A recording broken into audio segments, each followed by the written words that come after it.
Welcome to Voodoo Whiskey Gaming, and this is my late review of the Winter's expansion for Resident Evil Village. I play it on the PS5, it's available wherever Resident Evil Village is available. Okay, let's get into the story. You play as Rose Winters. She is, the child of Ethan and Mia. A member of Chris's Wolfhound squad comes to her and tells her there's a way that she could get rid of her powers if she wanted to because, she's a teenage girl and she just wants to live a normal life. The way she does that is basically diving into the memories of the Mutamycete because apparently it, holds the memories of anyone who was around it and, kind of absorbs and mimics their consciousness. And once she's in there, she has to find a crystal, and if she finds that crystal, she can basically remove her powers. And I gotta say, the story is basically a greatest hits of Resident Evil Village, and it's very, very predictable. It goes exactly the way you think it's gonna go once you start playing it. Which isn't necessarily a bad thing, but it's also,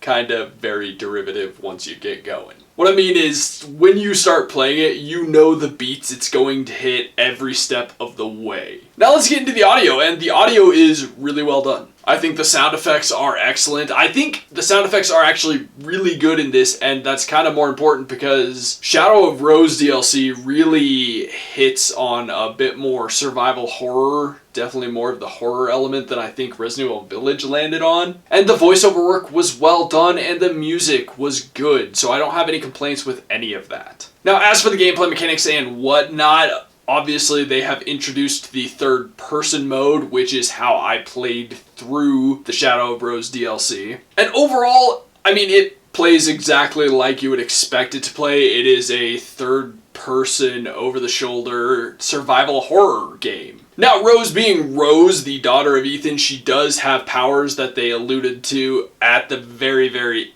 end of Resident Evil Village, but they really don't do much with those, and it's kind of disappointing. There is a point in time where they finally really come into play, but it's disappointing. It's at the very end of the game, so I wish going through it, while it is short, they would have expanded on her powers, giving you more to do with them than they do. You really use them for exactly two things: destroying these core things, which allow you to explore more, and then stunning enemies. Other than that, you don't get a lot of weapons. You get a pistol and a shotgun, and I don't know, I found them to be very slow. Maybe it's just because you can't upgrade them like you do in the core game, so that was a little disappointing. And I also ran into the issue of the contextual buttons of picking items up. You could be looking directly at the item and it wouldn't let you pick it up unless you were 3 feet away or something. It got weird, it got annoying at times. But I will say, overall playing it, it played a lot like Resident Evil Village, which isn't a bad thing, and like I said, it's more on the horror element, so there is some sneaking around, there is avoiding things, you are limited on your ammo and your health. There are times where you have to choose to run or fight. It's a choice you can make. You can sit there and go, I'm gonna fight or not, but you generally don't know what's the right decision until you've died, or not. Whether you fight or not has no impact on the story, it's just up to you, really. But, of course, there are the new characters in the Mercenaries mode as well, and, it's still Mercenaries mode, it's just new characters. And while they do all play differently, which is nice, and that's a cool addition, it's not what I bought the DLC for. It is fun, it did pull me back into the Mercenaries mode a bit, but it's, it's Mercenaries mode with new characters. I make it sound very mundane. The characters with their own unique abilities, their own unique combat styles, essentially does give you a nice variety, and it gives you a challenge in mastering them a bit,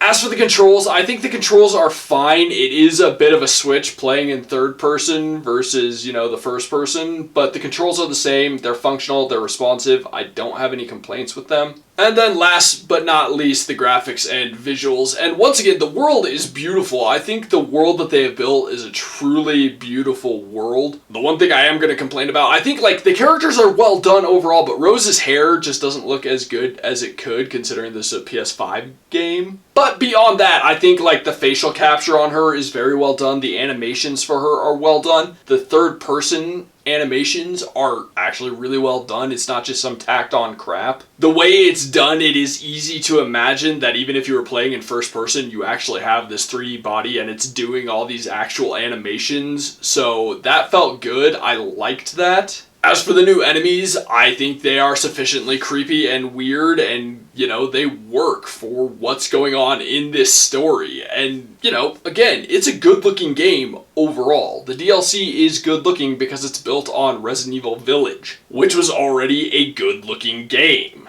So to wrap this up, the Winters expansion is only $20, and if you're a fan of Resident Evil Village, it's worth it. If you really enjoyed the Mercenaries mode and you really wanted to get back into that, it's a good excuse to do that. While the story isn't exactly mind-blowing, I do think it was enjoyable enough that $20 didn't hurt me. So as a fan of Resident Evil Village, I will recommend this. It's not necessarily the strongest recommendation, and I do wish they had done more with it, but overall, for the price, I think it's worth it. Okay, so in the comments down below, having recorded this after watching Halloween Ends earlier today, what did you think of Halloween Ends? And as always, thanks for watching. If you enjoyed the video, please hit that like button, and if you like what I'm doing in general, share and subscribe. Have a good one.